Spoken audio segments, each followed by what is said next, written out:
দেশ থেকে বিতাড়িত করেছে। সংগ্রামী উপস্থিতি আমরা দেখতে পাচ্ছি মুরাদনগর সদর ইউনিয়ন করিমপুর গ্রাম থেকে একটি বিশাল মিছিল আমাদের মাঝে আছে, উপস্থিত আছে।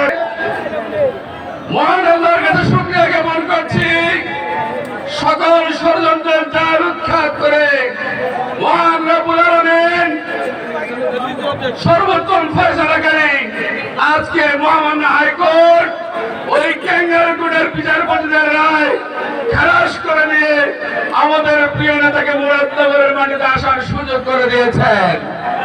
আপনারা জানেন গত 18 বছর বাংলাদেশে একটা ফ্যাসিস্ট সরকার ভারতের অঙ্গরাজ্যে এই বাংলাদেশকে পরিণত করেছিল।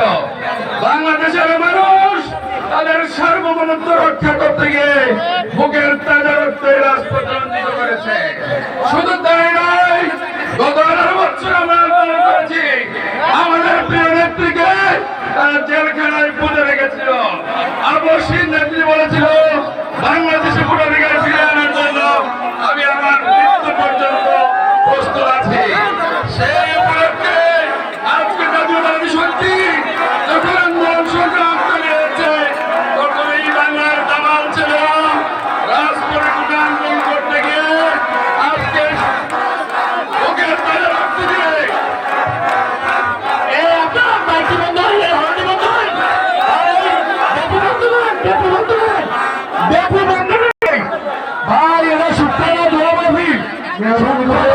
কেউ বাদ্যযন্ত্র বাঁশি বাজাবেন না। আমরা দেখতে পাচ্ছি 5 নং পূর্বদর পশ্চিম ইউনিয়ন থেকে একটি বিশাল মিছিল জনাল মোল্লা সহ আরো বিভিন্ন নেতৃবৃন্দের নেতৃত্বে এসে আমাদের মাঝে উপস্থিত হয়েছে। আমরা সকলকে আমাদের প্রিয় নেতা আলহাজ কাজী সাহেব মর্যাদার গায়িকা সাহেবের পক্ষ থেকে আন্তরিক ধন্যবাদ ও মোবারকবাদ জানাচ্ছি। আমি আমার বক্তব্য দীর্ঘায়িত করবো না প্রিয় ভাইরা, শুধু একটা কথা বলতে চাই। গত 15 বছর বাংলাদেশের সার্বভৌমত্ব হুমকির মুখে ছিল। ভোটাধিকার ছিল না। 14 সালে এদেশে জাতীয় সংসদ নির্বাচনের নামে নাটক হয়েছে। 18 সালে জাতির সাথে এই ফ্যাসিস্ট প্রধান শেখ হাসিনা প্রতারণা করেছে। উনি বলেছিলেন আমি শেখের বেটি, আমার উপরে বিশ্বাস রাখেন, আমি জনগণের ভোটের মাধ্যমে সংসদ নির্বাচন দিব। কিন্তু আমরা কি দেখতে পেলাম? রাতের অন্ধকারে 30 তারিখের ভোট প্রমাণ করতে চাই।